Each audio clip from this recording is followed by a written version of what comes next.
Hello guys, welcome back to MS retail coaching. So last వీడియోస్లో మనం retail KPIs గురించి క్లియర్గా తెలుసుకున్నాం. Retail KPIs and selling techniques గురించి మనం క్లియర్గా తెలుసుకున్నాము. ఈరోజు నేను ఒక కంపెనీ యొక్క పిఎండ్ఎల్ గురించి తెలియజేద్దాం అనుకుంటున్నాను. సో ఫస్ట్ ఆఫ్ ఆల్, ఒక కంపెనీలో ప్రతి కంపెనీలో వాటికి సంబంధించిన అకౌంట్స్కి సంబంధించి 3 ఫైనాన్షియల్ స్టేట్మెంట్స్ ఉంటాయి. 3 ఫైనాన్షియల్ స్టేట్మెంట్స్లో ఫస్ట్ వన్ వచ్చేసి పిఎండ్ఎల్, అండ్ సెకండ్ వన్ వచ్చేసి balance sheet, and third one వచ్చేసి cash flow.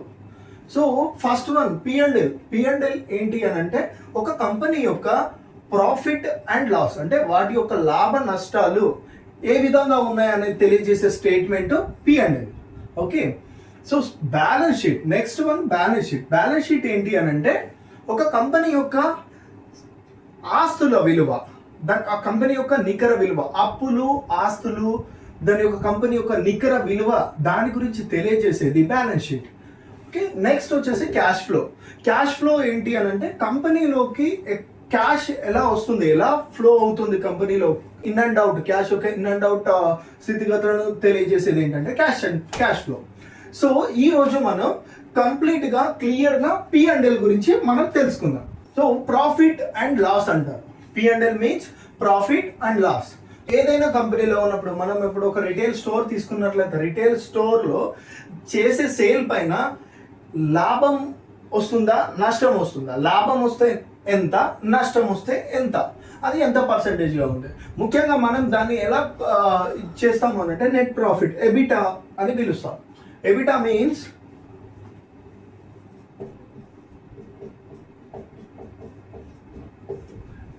Earn before interest, tax, depreciation and amortization. So ఈ ఎబిటాని మనం తెలుసుకొని, ఎబిటా పర్సెంటేజ్ తెలుసుకొని మన కంపెనీ లాభంలో ఉందా నష్టంలో ఉందా అనేది తెలుసుకుంటాము. సో సపోజ్ ఒక రిటైల్ స్టోర్ ఉంది, దాని యొక్క సేల్ 1 crore అయింది అనుకుందాం. ఈ 1 crore మనం ప్రాఫిటబుల్గా ఉన్నామా, లాస్ ఉందా, ప్రాఫిట్ ఉంటే ప్రాఫిట్ పర్సెంటేజ్ ఎంత, లాస్ ఉంటే లాస్ పర్సెంటేజ్ ఎంత అనేది మనం ఒక చిన్న ఎగ్జాంపుల్ క్యాలిక్యులేషన్స్ తీసుకున్నట్లయితే, ఫస్ట్ ఆఫ్ ఆల్ మనం సేల్ చేస్తాం. ఎంత సేల్ చేసాం అనుకుంటే, 1 కోటి రూపాయలు సేల్ చేసాము అని అనుకుంటే, ఆ 1 కోటి రూపాయల సేల్స్లో నుంచి మనం కాక్స్ తీసేస్తాం అనమాట. సో కాక్స్ అంటే ఏంటి అని అంటే cost of goods sale.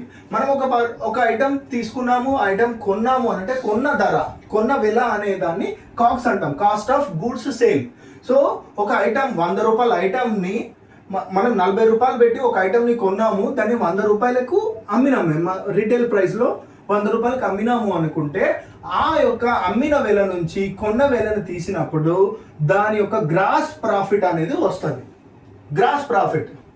So gross profit, this is the gross profit. So మనం టోటల్గా 1 crore సేల్ చేసాము, అందులో నుంచి కాస్ట్ ఆఫ్ గుడ్స్ సేల్, మనం ఎంతైతే సేల్ చేసిన ఆ యొక్క మర్చెండైజ్ ఏదైతే ఉందో దాని యొక్క కొన్న వెల 40 లక్షల రూపాయలు అనుకుంటే మన గ్రాస్ ప్రాఫిట్ వచ్చేసి 60 lakhs అవుతుంది. సో ఓవరాల్గా ఒక 1 year మొత్తంలో 1 కోటి రూపాయలు మనం సేల్ చేసాము, అందులో నుంచి ఒక 40 లక్షల రూపాయలు కొన్న వేలను మన కాస్ట్ ఆఫ్ గుడ్స్ సేల్ తీసేస్తే కనుక మనకు దాని తర్వాత వచ్చే వాల్యూనే మన గ్రాస్ ప్రాఫిట్. సో ఓకేనా, ఈ గ్రాస్ ప్రాఫిట్ పర్సంటేజ్ ఏంటి, 60%గా ఉంది. గ్రాస్ ప్రాఫిట్ పర్సంటేజ్ ఎలా తీసుకుంటాము, సో 60 lakhs, మనకి ఏదైతే 60 lakhs ఉందో 60 lakhs, ఈ గ్రాస్ ప్రాఫిట్ ఏదైతే వచ్చిందో మనకు 60 lakhs డివైడెడ్ బై మనం టోటల్ సేల్ అయితే తీసుకున్నట్లయితే మనకు పర్సంటేజ్ అనేది వస్తుంది, అది 60%. This is the 60%. మన గ్రాస్ ప్రాఫిట్ పర్సంటేజ్ వచ్చేసి 60%. సో సార్ ఇది గ్రాస్ ప్రాఫిట్, మరి నెట్ ప్రాఫిట్ ఎలా సార్? ఈ ఎబిటా అని మీరు చెప్పారు కదా, ఈ ఎబిటా అనేది ఏంటి? ఎబిటా అంటే earn before interest, taxes, depreciation, amortization అని చెప్పాను. అసలు ఎబిటా అనేది చాలా మందికి తెలియదు. ఇప్పుడు ఇది ఏదైతే నేను చెప్తున్నానో ఇది చాలా మందికి రిటైల్లో కానీ ఏదైతే బిజినెస్లో కానీ ఏదైనా కంపెనీలో ఉన్న వాళ్ళకి ప్రాఫిట్ అండ్ లాస్ క్యాలిక్యులేట్ చేయడానికి చాలా ఉపయోగపడుతుంది. ఈ ఎబిటా గురించి తెలుసుకోవడం అనేది చాలా important. Okay, so earn before interest, tax, depreciation, amortization. Earn before, earning అంటే ఏంటి? మనం సంపాదించడం.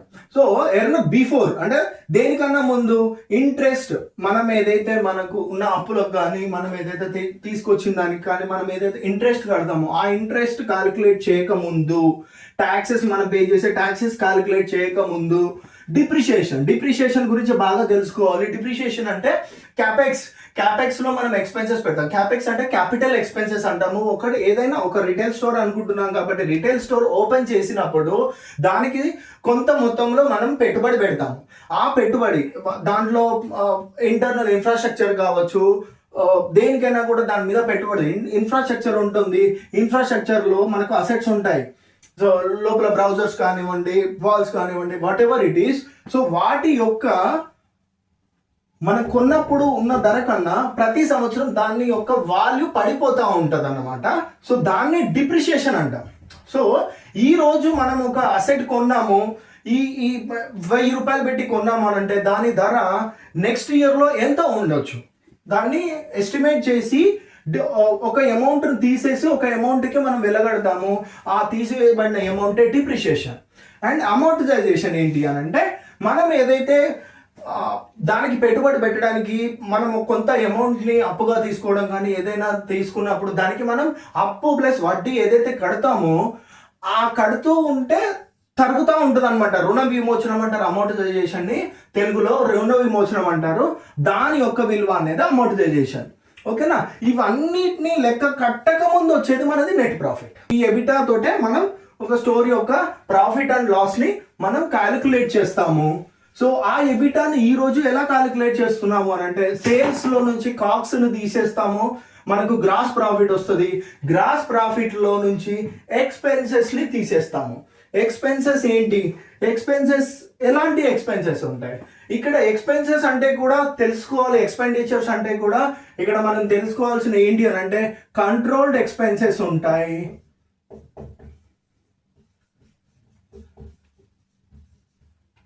అన్కంట్రోల్డ్ ఎక్స్పెన్సెస్ కూడా ఉంటాయి.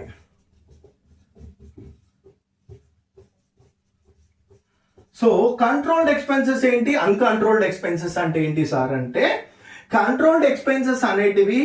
So this is what entire budget management. ఇక్కడే మన బడ్జెట్ మేనేజ్మెంట్ అనేది, మన బడ్జెట్ మేనేజ్మెంట్ స్కిల్స్ అనేటివి పనికి వస్తాయి.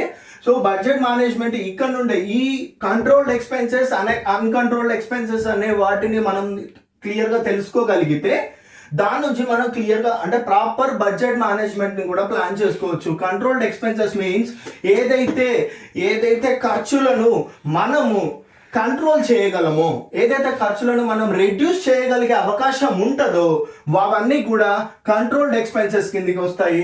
ఏదైతే ఎక్స్పెన్సెస్ మనం ప్రతిసారి కడుతూ ఉంటామో అవన్నీ కూడా అన్కంట్రోల్డ్ ఎక్స్పెన్సెస్ ఏవైతే ఉంటాయో అవి ఏంటి అని అంటే మనం కంట్రోల్ చేయలేనివి. సపోజ్ ఒక సంవత్సర కాలంలో మనము మన రిటైల్ స్టోర్కి రెంట్ కడుతున్నాము. సంవత్సర కాలంలో దాన్ని మనం మధ్యలో తగ్గించడానికి అవకాశం ఉంటుందా? ఉండదు, అన్కంట్రోల్డ్. ఓకే, సో రెంట్ని మనం కంట్రోల్ చేయలేము. వేజెస్ ఉంటాయి. Wages means salaries. ఓకే, మన దగ్గర ఎంప్లాయీస్ ఎవరైతే ఉంటారో సాలరీస్ ని మనం కంట్రోల్ చేయగలమా? ఇయర్ తర్వాత మాత్రమే ఏవైనా ఇంక్రిమెంట్స్ అలాంటివి అయితే ఇయర్ తర్వాత మాత్రమే చేంజ్ అవుతాయి. అండ్ రెంట్ కూడా ఇయర్ తర్వాత మాత్రమే గ్రాడ్యువల్ గా ఇంక్రిమెంట్ అవుతుంది. విత్ ఇన్ ద ఇయర్ లోపల వేజెస్ కానీ రెంట్ని కానీ మనం కంట్రోల్ చేయం కాబట్టి ఇవి అన్ని కూడా అన్కంట్రోల్డ్ సెక్టార్లోకి వస్తాయి. అన్కంట్రోల్డ్ ఎక్స్పెన్సెస్ వాటిలో మనం ఏం చేయడానికి అవకాశం ఉండదు. But remaining expenses controlled expenses అన్నమాట. అవి అడ్మినిస్ట్రేటివ్ ఎక్స్పెన్సెస్. అడ్మినిస్ట్రేటివ్ అంటే మన ఆపరేషన్స్ని మన ఏదైతే స్టోర్ ఆపరేషన్స్ ఉంటాయో ఆపరేషన్స్కి సంబంధించిన ఖర్చులు ఏవైనా కూడా మనం రెడ్యూస్ చేయగలిగేటివి ఉంటాయి. సో 1000 రూపాయలు ఖర్చు అయ్యే దగ్గర 900తో మనం నెగోషియేట్ చేయొచ్చు, 900 రూపీస్తో నెగోషియేట్ చేయొచ్చు, 800 రూపీస్తో నెగోషియేట్ చేయొచ్చు. We can control them. So కొన్ని ఖర్చులు అన్నెసెసరీ ఖర్చులు కాకుండా చూసుకోవచ్చు. అండ్ విఎం ఎక్స్పెన్సెస్ ఉంటాయి, మార్కెటింగ్ ఎక్స్పెన్సెస్ ఉంటాయి, అండ్ ఆల్సో ఎలక్ట్రిసిటీ బిల్ ఉంటుంది. ఎలక్ట్రిసిటీ బిల్ మనం ప్రాపర్ మేనేజ్మెంట్ చేసినట్లయితే lights, ACs, everything whatever we maintain to get that store ambience, దాంట్లో కూడా మనం we can have that control.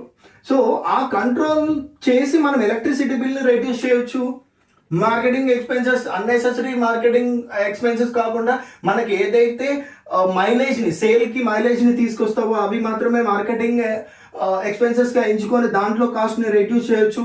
Operational కాస్ట్ని, మన administrative కాస్ట్ని కూడా మనం ఈ కంప్లీట్ ఆపెక్స్ ఏవైతే ఉంటాయో ఆపరేషనల్ ఎక్స్పెన్సెస్, ఆపెక్స్ అంటారు అనమాట, ఆపరేషనల్ ఎక్స్పెన్సెస్. సో ఇక్కడ కంట్రోల్డ్, అన్కంట్రోల్డ్ ఎక్స్పెన్సెస్ ఉంటాయి. ఓవరాల్ గా ఈ రెండు రకాల ఎక్స్పెన్సెస్ కలిపి మనకి గ్రాస్ ప్రాఫిట్ లో నుంచి, గ్రాస్ ప్రాఫిట్ ఇక్కడ మనం ఏమనుకున్నాం 60 lakhs అనుకున్నాము. 60 lakhs లో నుంచి మన టోటల్ ఎక్స్పెన్సెస్ ఇక్కడ 25 lakhs చూపిస్తున్నా నేను. 25 lakhs అంటే రెంట్ 13 lakhs కింద, వేజెస్ అన్ని 6 lakhs కింద, అడ్మినిస్ట్రేటివ్ టోటల్ ఆపరేషన్ ఎక్స్పెన్సెస్ అన్ని కూడా 6 lakhs కింద, స్టోర్ ప్రాఫిట్ మొత్తం ఇవన్నీ ఎక్స్పెన్సెస్ పోగా స్టోర్ ప్రాఫిట్ అంటారు. So 35 lakhs after all this expenses whatever we get the number that is 35 lakhs rupees is the store profit only. This is the store profit only. ఇక్కడ store profit అనేది మనకి store లెవెల్లో profit చూపిస్తుంది. Okay, కొన్ని సార్లు store లెవెల్లో profit చూపించినప్పటికీ net profit అనేది minus లో కూడా ఉండొచ్చు. బికాస్ కంపెనీ, ఒక రీటైల్ స్టోర్ మనం అనుకుంటే అది ఒక కంపెనీలో ఒక భాగం ఉంటుంది, ఒక స్టోర్. సో ఆ కంపెనీలో ఒక భాగం ఉన్నప్పుడు రీటైల్ స్టోర్ కంపెనీ కూడా కొన్ని ఎక్స్పెన్సెస్ పెడుతుంది. అవి కామన్ ఎక్స్పెన్సెస్ ఉంటాయి. ఎగ్జాంపుల్ మనం తీసుకున్నట్లయితే లాజిస్టిక్ ఎక్స్పెన్సెస్, ట్రాన్స్పోర్ట్ కానీ లాజిస్టిక్స్ కానీ ఆ ఎక్స్పెన్సెస్ కూడా ఉంటాయి. సో స్టోర్ ప్రాఫిట్ అనేది స్టోర్ లెవెల్ ప్రాఫిట్ మనకి ఇక్కడ వచ్చింది. సో స్టోర్ లెవెల్ ప్రాఫిట్ లో నుంచి కూడా కామన్ ఎక్స్పెన్సెస్, నేను ఇప్పుడు చెప్పినట్టుగా లాజిస్టిక్, ట్రాన్స్పోర్ట్ అలాంటి ఏవైతే ఉంటాయో ఆ కామన్ ఎక్స్పెన్సెస్ కూడా మనం కంపెనీ తరపు నుంచి మన స్టోర్ టువర్డ్స్ స్టోర్ ఏదైతే ఖర్చులు పెట్టిందో ఆ ఎక్స్పెన్సెస్ ని కూడా మనము మైనస్ చేసినట్లయితే, సబ్స్ట్రాక్ట్ చేసినట్లయితే ఆఫ్టర్ దట్ వచ్చేది నెట్ ప్రాఫిట్. 30 lakhs rupees వచ్చింది ఇక్కడ. సో నెట్ ప్రాఫిట్ ఎబిటా అంటారు, దీన్నే ఎబిటా అంటారు. So year before interest, taxes, depreciation, amortization ఇవన్నీ కూడా మనము ఈ after all this expenses COGS తీసేస్తాం. ఫస్ట్ స్టెప్ ఏంటి, సేల్ లో నుంచి కాక్స్ తీసేస్తే gross profit we will get, and after that all expenses, controlled expenses, uncontrolled expenses, overall opex. Okay, so after that we will get store profit, and after that common expenses should be subtracted from the store profit, then we will get net profit or else EBITDA. So EBITDA percentage here I have written, ikkada nenu 30% అని రాశాను. Net profit EBITDA percentage 30% అని రాశాను. So how sir అసలు net ప్రాఫిట్ని ఎలా calculate చేస్తాం? మీకు ఇప్పటి వరకు తెలిసింది ప్రాఫిట్ అండ్ లాస్లో ఏం క్యాలిక్యులేట్ చేయాలి, ఎలా క్యాలిక్యులేట్ చేయాలి అనేది మనకి ఇక్కడ క్లియర్గా తెలిసింది. ఆఫ్టర్ దట్ అసలు ప్రాఫిట్ని ఎలా క్యాలిక్యులేట్ చేస్తాం సార్, ఎబిటా పర్సెంటేజ్ని ఎలా క్యాలిక్యులేట్ చేస్తాం sir? Net profit divided by net profit value divided by total revenue or total sale. Total revenue or total sale into 100. Okay, so this is the formula of EBITDA percentage. Okay, so then net profit 30 lakhs చెప్పాను, and total revenue 1 crore చెప్పాను into 100. This is the value of 30%. EBITDA percentage 30%. Here చూడండి, store profit వచ్చేసి ఇక్కడ 35% వచ్చింది. ఇక్కడ net profit వచ్చేసరికి 35% నుంచి 30కి పడిపోయింది. ఇక్కడ కామన్ ఎక్స్పెన్సెస్ 5% కామన్ ఎక్స్పెన్సెస్ అనేటివి రెడ్యూస్ అయినాయి కాబట్టి సో స్టోర్ ప్రాఫిట్ కి నెట్ ప్రాఫిట్ కి ఆల్సో తేడా ఉంటుంది. సో మనం టోటల్ నెట్ ప్రాఫిట్ ని తీసుకుంటాము. సో దెన్ అప్పుడు మాత్రమే మన స్టోర్ యొక్క కంప్లీట్ P&L స్టేటస్ అనేది మనకి తెలుస్తుంది. Okay, I hope you all clear guys about P&L. And next వీడియోలో మనం ఇంకా మంచి సబ్జెక్ట్తో మళ్ళీ కలుద్దాం. Thank you so much and subscribe.